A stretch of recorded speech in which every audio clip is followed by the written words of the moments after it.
When I first saw the ALS Ice Bucket Challenge circulating on Facebook, as I guess most other people did, I was wondering if I would get nominated to do it. But I even knew at that point that if anyone was going to nominate me, it would be my best friend Christopher, because he would take the greatest pleasure in seeing a blind girl tip ice cold water over her head. That's the kind of sweet-hearted, lovely-natured boy that he is. And for a long time, I had no idea what the reason was that people were tipping ice over their heads. By watching their videos, I started to realise that it was actually for charity. It was something that was going to benefit somebody in some way, but I still had no idea who or why or what, really. Everyone seemed to be very vague. Most of it just seemed to be another attention-seeking stunt that could have been a tag of any kind on the internet. Some people started throwing in the words donate or it's a great cause, but I still didn't know what this cause was, so it wasn't really helping me. It was at this point that I vowed to myself that if I was nominated to do it, I would find out about the charity and about the reasoning behind this crazy challenge that the whole world seemed to suddenly be doing out of nowhere. I wasn't convinced that people really understood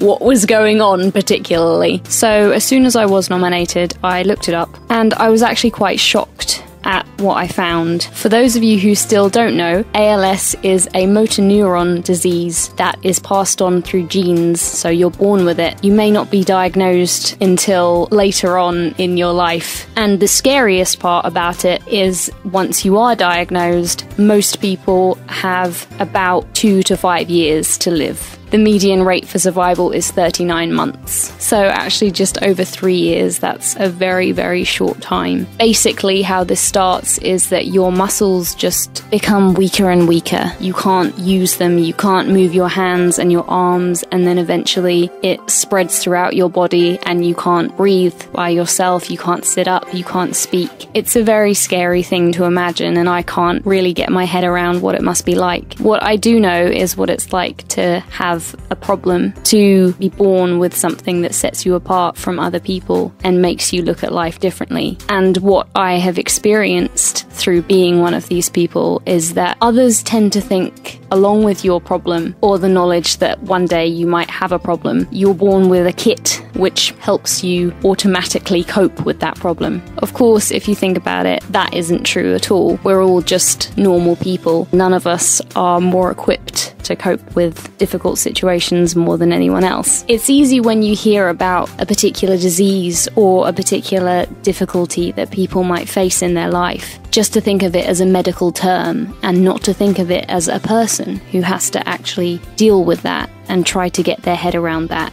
and try to realize that things are going to be very hard for them, and in this case, that their life will be cut significantly shorter. My friends have always been very supportive throughout my difficulties, often even make light of them, and it got me thinking, what if I had a friend or a loved one that might possibly have this disease? What if the people that you're closest to, the people that nominated you to do the Ice Bucket Challenge, or the people that you might nominate, what if one of them had ALS? And basically that person is being told that because they're such a minority group, they somehow don't deserve the funding to look for a cure. A lot of times, that's all people can really cling to when they are born with a problem. The hope that one day something might change, that medical science might improve their situation. Currently, for ALS sufferers, that's not a possibility. Which brings me to why the Ice Bucket Challenge is so important, to raise not only awareness, but to raise money to help find a possible solution for these people's problem. They might be a minority, but to somebody, they are a brother, a sister, a daughter, a son, a best friend, a boyfriend, a girlfriend. To some people, they're the whole world. And that's why we need to do everything in our power to help them have the hope that they deserve. So please keep on doing the ALS Ice Bucket Challenge, nominating your friends, and if possible, donating to the cause. Most importantly, it's great that people are having so much fun with this challenge because that's what life's about. We shouldn't take take it for granted that we have this life and that we can live it to the fullest for as long as we possibly can. But we should also think about the reality of this disease and keep in mind its real life-changing effects on certain people. It takes a lot of courage to keep a smile on your face even when you're going through the hardest of times and things that you can't change. So I have so much respect for the ALS community for coming up with such a unique and enjoyable way to spread their message. I would like to nominate everyone in the current International Friends group at WCU because I'd like to see people from all over the world doing this challenge at once. And I also want to nominate Jessica Schultz because I'm sure she would thank me for getting the chance to soak herself in icy water. Don't complain about it, everyone. In comparison to what ALS sufferers are going through, a bucket of water over your head really isn't anything. Just lighten up and enjoy it. And now, of course, here is my ALS Ice Bucket Challenge. I hope you enjoy seeing me get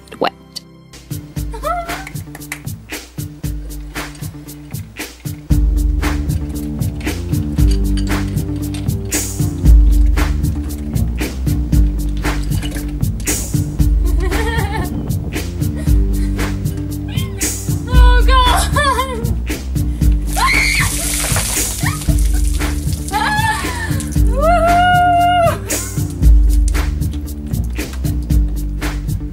If you can donate anything, please go to als.net to give as generously as possible. Thanks, everyone.